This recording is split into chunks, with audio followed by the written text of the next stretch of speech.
Jai Hind students, I hope you all are well. Now today I am going to start the chapter Traders, Kings and Pilgrims. In this chapter, first of all we will see that South India was famous for gold, spices, especially paper and precious stones. Paper was particularly valued in the Roman Empire too. So, maximum it was known as black gold. So the traders carried many of these goods to Rome in ships across the sea and by land in caravans. There must have been a lot of trade as many Roman gold coins have been found in South India. Traders explored several sea routes. Some of these followed the coasts. There were other across the Arabian Sea and the Bay of Bengal, where sailors took advantage of the monsoon winds to cross the sea more quickly. Now we will see new kingdoms and the coasts. The southern half of the subcontinent is marked by the long coastlines and with hills, plateaus and river valleys. Amongst the river valleys, that of the Kaveri is the most fertile. Chiefs and the kings who controlled the river valleys and the coasts became rich and powerful. Sangam poem mentioned the Movender. This is a Tamil word and the meaning of Movender is three chiefs. Three chiefs used to head the three ruling families. They were Cholas, Cheras and Pandyas, who became powerful in South India around 2300 years ago. Each of three chiefs have two centers of power, one inland and one on the coast. Of these six cities, there were very important Puhar or Kaveri Pattanam, the port of the Cholas, and Madurai, the capital of Pandyas. Pandya's ports were Korkoi, Chera's capital were Vanji, and Chera's port was Thondi and Musiri.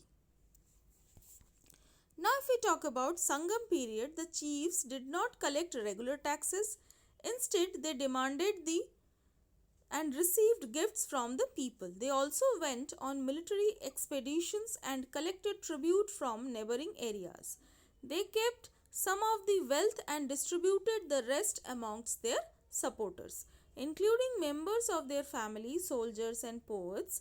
Many poets whose composition are found in the Sangam collection composed poems in praise of chiefs, who often rewarded them with precious stones, gold, horses, elephant, chariots and fine cloth. Now if we talk about Satavahanas, around 200 years later, a dynasty known as Satavahanas. They became powerful in western India. The most important ruler of the Satavahanas were Gautami Putra Sri Satkarni. We know about him from an inscription composed on behalf of his mother Gautami Balashri. He and other Satvahana rulers were known as Lords of Dakshinapata, literally the route leading to the south, which was also used as a name for entire southern region. He sent his army to the eastern, western and southern coasts. Now if we talk about Silk Route, the rich glossy colors of silk as well as its smooth texture make it a highly valued fabric in most societies. Making silk is a complicated process, so the raw silk to be extracted from the cocoon of silkworm, spun into thread and then woven into the cloth. Techniques of making silk were first invented in China around 7000 years ago, while the method remained a closely guarded secret for 1000 years. Sometimes Chinese rulers sent gifts of silk to the rulers of Iran and West Asia and from there the knowledge of silk spread further west, and about 2000 years ago wearing silk became the fashion amongst rulers and rich people in Rome. People living along the route often demanded payments for allowing traders to pass through, and some kings tried to control large portion of the route. This was because they could benefit more from more taxes, tributes and gifts that were brought by the traders traveling along the route, and in return they often protected the traders who passed through their kingdom from the attacks by the robbers. The best known of the rulers who controlled the Silk Route were Kushanas, who ruled over Central Asia and Northwest India around 2000 years ago. Their two major cities or major centers of power were Peshawar and Mathura.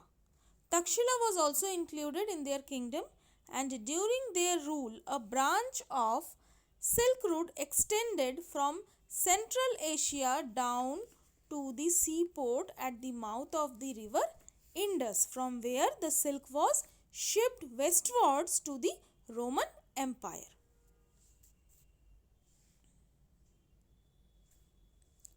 Now if we talk about Kushanas, Kushanas were amongst the earliest ruler of the subcontinent to issue gold coins. These were used by traders along the Silk Route. Now I will talk about Buddhism. The spread of Buddhism.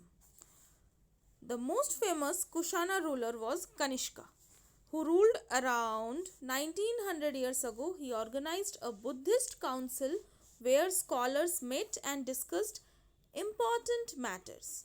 A new form of Buddhism known as Mahayana Buddhism now developed. This had two distinct features. Earlier, the Buddha's presence was shown in sculpture by using certain signs. For instance, his attainment of enlightenment was shown by sculpture of the peepal tree. Now, the statue of Buddha was made, and many of these were made in Mathura while others were made in Takshila. And the second change was a belief in bodhisattvas. These were supposed to be persons who had attained enlightenment. Once they attained enlightenment, they could live in complete isolation and meditate in peace. The worship of bodhisattvas became very popular and spread throughout Central Asia, China, and later to Korea and Japan as well. Buddhism also spread southeastwards to Sri Lanka, Myanmar, Thailand, and other parts of Southeast Asia, including Indonesia. The older form of Buddhism, known as Theravada Buddhism, was also more popular in these areas. Now this much only in this module. Now for the further information, please stay tuned for the further modules. Till then, stay safe, stay healthy. Thank you. Jai Hind.